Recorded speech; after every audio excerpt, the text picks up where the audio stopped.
भगिनी म्हणजे सुंदराबाई.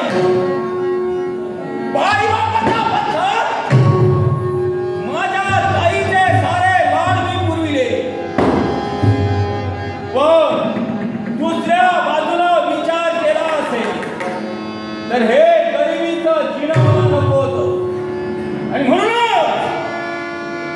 माझ्या ताईचं वय नसताना देखील आमच्या समाजातील एका व्यापाऱ्याशी माझ्या ताईचं दुसरं लग्न मी करून दिलं. पण नाही,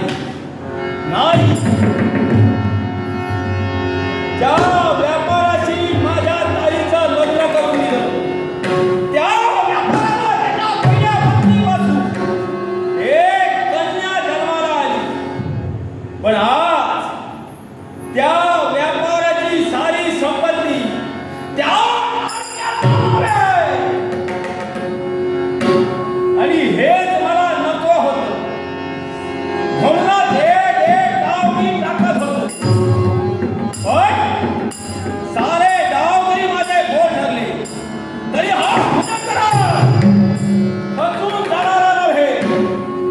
जे मनोधैर्य मी नेत्रासमोर ठेवले ते मनोधैर्य मी पूर्ण करणार आहे. म्हणूनच युक्तिवाद चालविला आहे.